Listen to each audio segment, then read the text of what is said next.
Hello everybody, welcome to the Frayed Brush. I'm Big Aaron. We've got you can see a little bit different setup today with what we're doing for the video.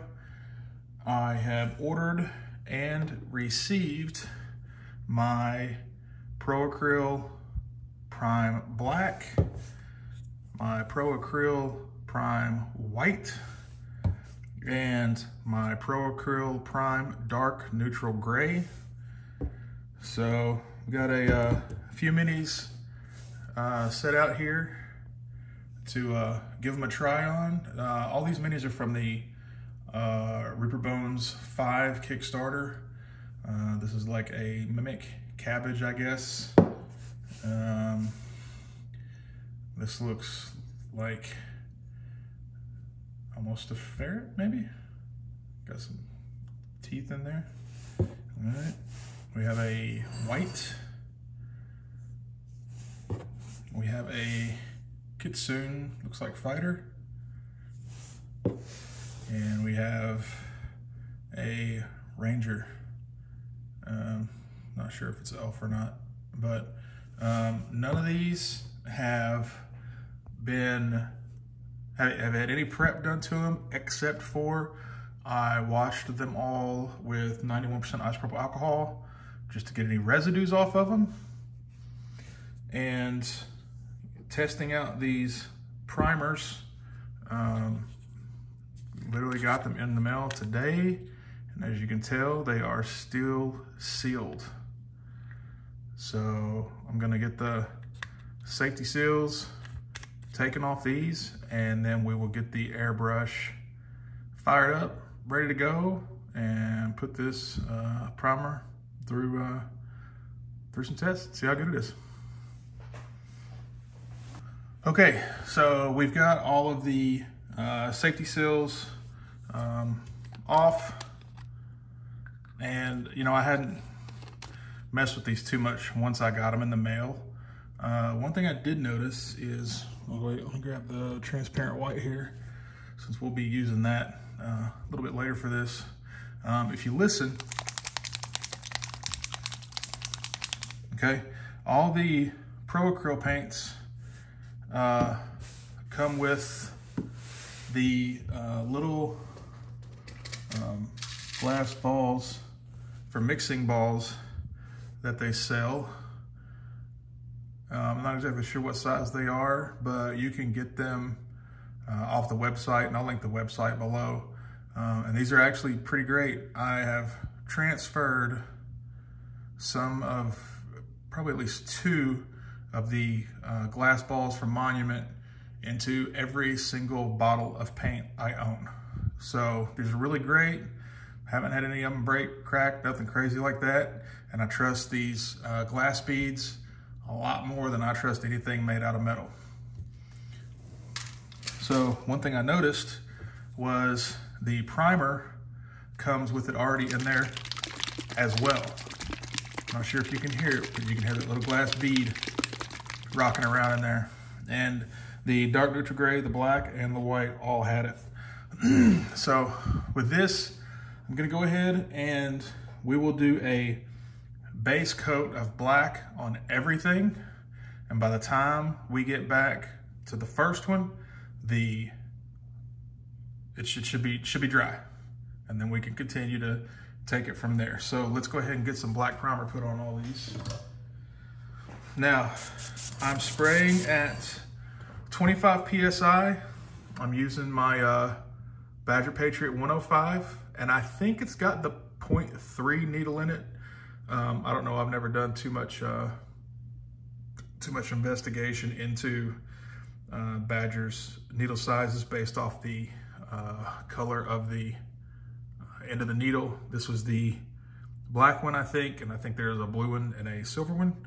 I believe the black one is the 0.3. If you know differently, please leave a comment down below. If you're liking the video so far, go ahead and throw me a subscribe, throw me a like, leave a comment below. Hit that bell icon so you know when the Frayed Brush puts out another video. Now for these primers, I'm not cutting them. They're going straight from bottle to airbrush. And like I said, 25 PSI. So let's get this airbrush loaded up and see how we do.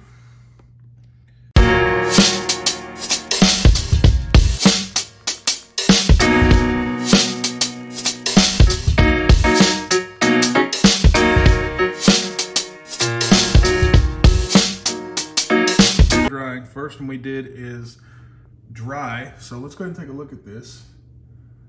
And that's some really good coverage, and it's crazy because I guess it's my lights with the camera, but this is some like super matte black. I'm not sure why it's coming out so shiny on the camera. I guess because it is because of the lighting I have at my table, because I have a significant amount. But yeah, this is super matte. Looks great. So what we're gonna do now is we're gonna go with, let me see here. We'll try to go with a like kind of, I guess, a more orthodox zenithal with the black, the gray and the white. However, this is a dark neutral gray, so not quite sure how it's going to come out, but we'll do that on the first one here. Get a few drops put in the airbrush.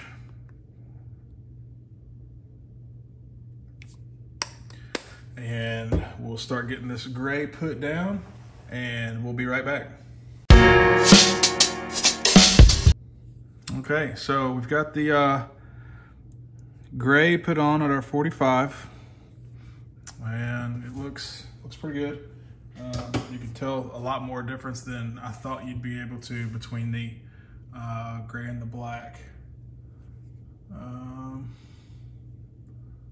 Yeah, you can definitely tell there's some gray on there, so that's good. Definitely a difference in the a good enough difference to tell between the dark gray neutral, or the dark neutral gray and the black. So we'll spray out the airbrush real quick, and then we will move on to the white. Okay, so now that the gray is dry, we're gonna go ahead and move on to the white primer here.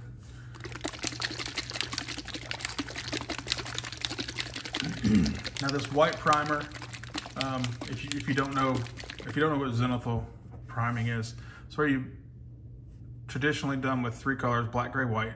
You prime the entire project in black, then you go at a 45-degree angle all the way around with gray, and then you'll go 90 degrees from above with the white, and it gives you a gradient from the white through the gray to the black. It kind of helps you pick out where your highlights and shadows are going to be prior to putting paint on the project. So we're going to get this white loaded up in the airbrush, and then we're going to hit this from 90 degrees from above, see what it looks like, and we'll be back in just a second.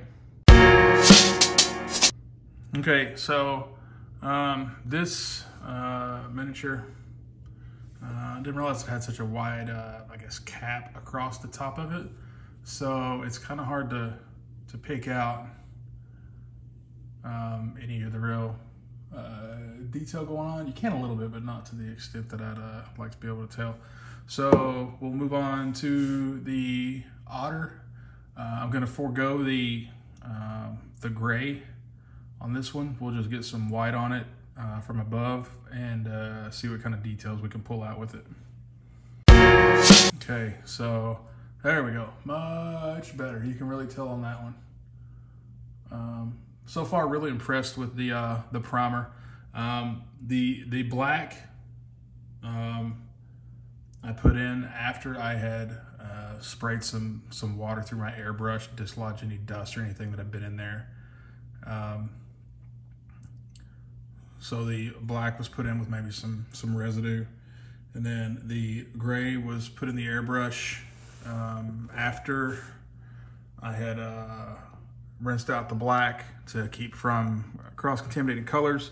White was put in after I'd rinsed out the dark neutral gray. So far, I can honestly say this is probably the best primer I've pushed through an airbrush. This is really great. I'm not going to get into how it brushes on or anything this video. Maybe that's something we can try out later. So I'm thinking I like the way the white is really went on there real well. Pulled out a lot of details. Like I said, there was no prep on these before I started painting them, except for you know, just some quick wash to get oils and stuff off of them. So with the white, we're going to use white on the white to see if that's come in there. There we go. So we'll use white on this, see if we can get some cool stuff picked out on it. Okay, so this worked out just as well. The speckling is totally my fault. I'm very handy-handed and new with an airbrush, except for, you know, priming just black pretty much. But I don't know, it's really bright in the camera rather than in person. So, but yeah, I'm liking it so far. So on these last two, what we're gonna do is we're gonna give the old transparent white a shoot over top of the black primer for the Kitsune and the Ranger. We'll see what kind of gradients we can get by just shooting that transparent white on there. So we'll be back in just a second to do that. Okay, so got that back, got the white primer cleaned out of the airbrush, and I have to say this primer's been great. A little bit of rinsing with water and it comes right out. There have been some primers that I've used that rinse it with water and it still leaves, you know, the ring inside the airbrush, and as you can see, there's nothing in this one. It's cleaned out real well. So let's run some of this transparent white through here, not thinning it at all, straight from the bottle into the airbrush. I'll do 5 drops. And let's try it on the Ranger first to see how it does. This stuff comes out of the airbrush so easy, I almost feel like I'm doing something wrong. So with the paint, you do have to, with the transparency, you gotta be a little bit more careful. They're not as heavy as the primers. But I'll tell you right now, I'm even liking this better than spraying inks, white ink over a primer to pull out the highlights. Let's take probably another second or two to dry because it is a paint. So we'll just use straight air from the airbrush here to help the drying process a little bit and see what we got going on here. I'd say that's good for the most part. So let's get in here and take a look. Okay, so that's pretty amazing. Shooting that transparent white just straight over top of that black. You're getting some good gray tones in there anyway, some good transitions from the black to the white, kind of self-blending in a way. That's pretty amazing. Monument, you have outdone yourself once again. So I think here on the frayed brush, you heard it from Big Aaron first. I think the Monument Hobbies Pro Acrylic Prime is going to be the new primer we use on this channel. So that's pretty much it for going through the 3 primers that I picked up and how they act. I hope you enjoyed the video. Hope you learned something. If not, maybe at least you got some good ideas on the next primer you want to use, which should be the Monument Pro Acryl Prime. If you enjoyed the video, give me a subscribe, throw in a thumbs up, the like, hit the bell icon notification, and if you want to see this primer used in a different way, leave me a comment below, and we'll see what we can work out about making that happen. No guarantees though. Hope everyone has a good evening, and until next time, remember to tell them Big Aaron sent you.